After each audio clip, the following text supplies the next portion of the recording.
Assalamualaikum warahmatullahi wabarakatuh. Yo, what's up my man? Hari ni aku nak sambung cerita pasal Sporting Director. Is a scorching strike!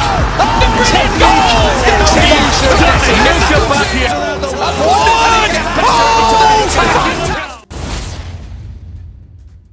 Guys, dalam episod sebelum ni aku ada cerita pasal luck. Dan cara untuk beat luck ni ataupun minimalkan luck ialah dengan cara berusaha keras. Hari ini aku nak cerita pasal pegangan asas dalam pembangunan bola sepak. Monchi bahagikan pegangan asas ni kepada 3 bahagian. Yang pertama ialah semua orang hendaklah bergerak ke arah yang sama. Sebagai contoh, kalau kau nak pasukan kau juara liga, maksudnya semua orang hendaklah berusaha untuk memastikan kelab berada di landasan yang betul. Tak kira lah kau ni doktor ke, kau ni head coach ke, ataupun sporting director. Sebagai contoh, kita dalam pertandingan lumba perahu. Ada 10 orang pendayung. Kalau 10 orang bergerak ke hadapan, insya-Allah kita mungkin boleh capai kejayaan. Akan menjadi sedikit sukar kalau 7 orang je yang kayuh dan 3 orang yang tumpang. Dan akan menjadi kecelakaan kalau 7 orang yang tumpang, 3 orang je yang kayuh. Situasi ni boleh diadaptasikan kepada kelab. Di Liga Malaysia, korang tengok kelab korang berapa banyak yang kayuh sampan ke depan, berapa banyak yang kayuh ke belakang. Kejayaan dalam bola sepak ni kita bagikan kepada 2. Yang pertama ialah sporting achievement. Maksudnya kejayaan dari segi bola sepak. Kau tengok pasukan kau dalam liga nombor 1, nombor 2, nombor 3, kau boleh dikonsiderkan sebagai berjaya. Kau main cup, menang. It's okay. Dan satu lagi kejayaan ialah dari segi financial, iaitu kelab kau mencatatkan untung. Maksudnya shareholders akan tengok berapa sebenarnya diorang dapat bila diorang melabur kat kelab kau. Kelab bola sepak ni bukannya main sebab rencana di dada saja. Dia bukan macam tu. Ada orang yang masuk bola sepak untuk dapatkan duit dengan cara yang betul. Dia masuk bola sepak untuk dapatkan duit dengan cara yang salah. Tu nama dia kroni. Sebagai contoh, tengok pasukan-pasukan di Liga Malaysia. Dari segi sporting, dah lah ada yang tak berapa nak berjaya. Tapi dari segi financial pula memang ramai yang gagal teruk. Pegangan asas yang kedua ialah perancangan. Kalau kau nak pasukan kau berjaya, kau akan invest kepada facilities, pemain, jurulatih dan sistem. Aku bagi contoh, kalau kau main Liga Premier, kau nak ke Liga Super, mesti kau akan invest pasukan kau dengan pemain-pemain yang berkualiti, coach yang berkualiti, tapi dalam bajet kau supaya kau boleh capai macam apa aku cakap tadi, iaitu financial achievement. Kau bayar gaji staff ikut masa, kau bayar gaji coach ikut masa. Maknanya setiap orang dalam kelab tu tak akan ada off-field issue. Tapi kalau kau nak pasukan kau daripada Liga Super pergi ke Liga Premier, kau tak ada masalah tak nak bayar gaji pemain ke, kena tolak mata itu bukan masalah kau. Faham? Jadi macam mana nak bagi perancangan tu berjaya? Kita kena ada perancangan awal dan kita kena kekal dengan perancangan tu. Aku bagi contoh. Kalau Sevilla hire Julian Lopetegui sebagai coach diorang dan dia cakap kau kena layak ke kejohanan Eropah pada akhir musim ni. Baru main 5 perlawanan, masa tu Sevilla di nombor 7. Kemudian fans dan media dah mula menekan ataupun dia bagi pressure pada kau sebagai sporting director dan kau kalah pada pressure tu, kau pecat Julian Lopetegui. Maksudnya kau dah lawan dengan kau punya perancangan awal. Yang kedua ialah kita kena ada roadmap. Dan roadmap kita tu mestilah jelas. Tetapi kita boleh ubah roadmap kita tu bila kita rasa perlu untuk berbuat demikian. Sebagai contoh dalam kes Monchi masa perpindahan Sergio Ramos ke Real Madrid. Masa itu Real Madrid beli Ramos lewat dalam perpindahan. Jadi masalah untuk Sevilla sebab masa tu diorang tak ada centre back untuk ganti tempat Ramos. Silap Monchi kat sini ialah dia tak expect untuk ada emergency situation dalam kes ni. Tetapi masa tu CEO dia call. Monchi dah cakap bukan ke ada orang pernah offer seorang pemain kepada engkau.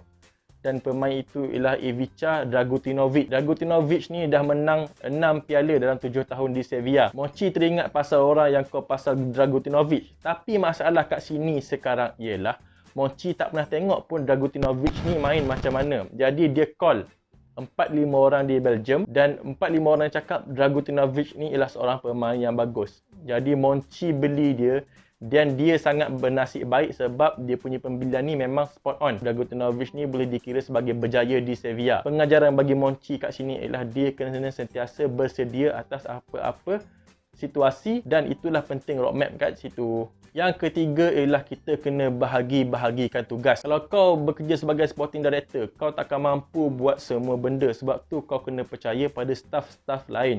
Diorang yang akan menjadi mata, telinga dan juga korang punya kaki. Kau ingat ni kejohanan zaman sekolah menengah ke? Kau main bola tiba-tiba pemain injet dekat dalam padang, kau punya cikgu dengan reserve masuk untuk rawat pemain. Tak boleh macam tu. Setiap orang ada peranan dia masing-masing. Yang penting kau kena percaya dengan staff kau.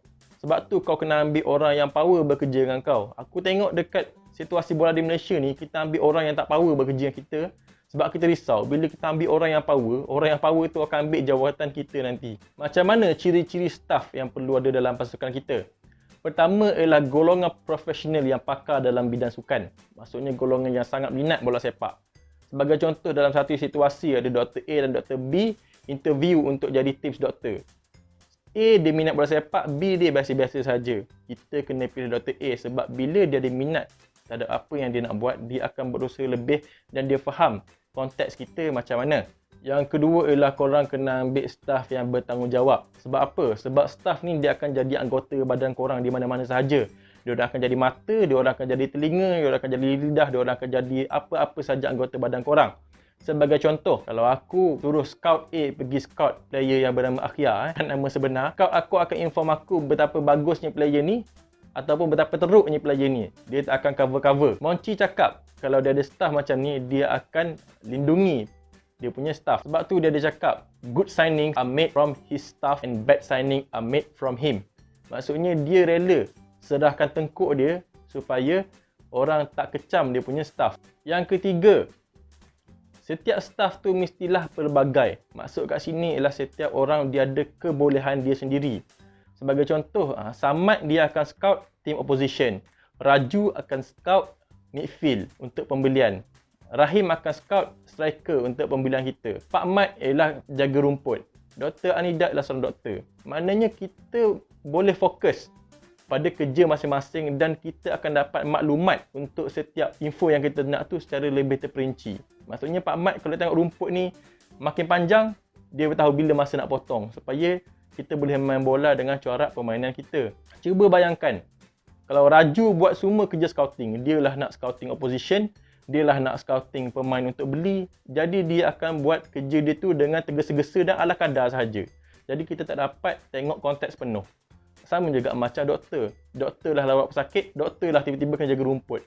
Kau rasa dia boleh tak dia fokus nak buat kerja dia orang? Dan yang terakhir ni ialah golongan yang sangat berdedikasi. Staff macam ni memang sangat susah nak jumpa dan mereka mestilah minat bola gila babnya. Sebab perjalanan sebagai staff bola sepak ni ataupun pemain bola sepak adalah satu perjalanan yang menunatkan. Sebagai contoh, kau boleh bayangkan tak weekdays korang training ataupun pergi kerja, tapi masa weekend korang kena pergi match ataupun hadir ke match sebagai staff. Kau dah lah kena selalu jauh daripada rumah. Tapi untuk memastikan kau boleh fokus pada kerja kau, keadaan di rumah tu ialah penting. Sebab tu ialah penting ialah orang-orang yang stay kat rumah, iaitu family kau. Sir Alex Ferguson pernah cakap yang dia sangat berterima kasih kepada isteri dia sebab sepanjang ketiadaan dia di rumah, isteri dia lah yang jaga anak-anak dia dan memastikan mereka berjaya. Kita ni lain sikit. Kalau kita pergi outstation 2 hari, baru 3 jam pergi, bini dah call cakap kucing nak bertelur. Kita kena patah balik. Itulah antara halangan-halangan kita lah. Ada orang cakap, Bangla je kerja time hujung minggu ni kan, time cuti ni. Tapi bila kau berada dalam industri bola sepak, sebenarnya kerja sepanjang masa tu ialah satu kewajipan untuk kau. Okay guys, setakat itu saja episod kali ini. Jangan lupa tekan butang subscribe, tekan butang loceng, tekan butang share, jangan lupa komen, jangan lupa like dan macam-macam lagi apa butang yang kau boleh tekan kat bawah tu kau tekan semua. Right? Nantikan episod 3 lepas ni. Till next time. Assalamualaikum warahmatullahi wabarakatuh.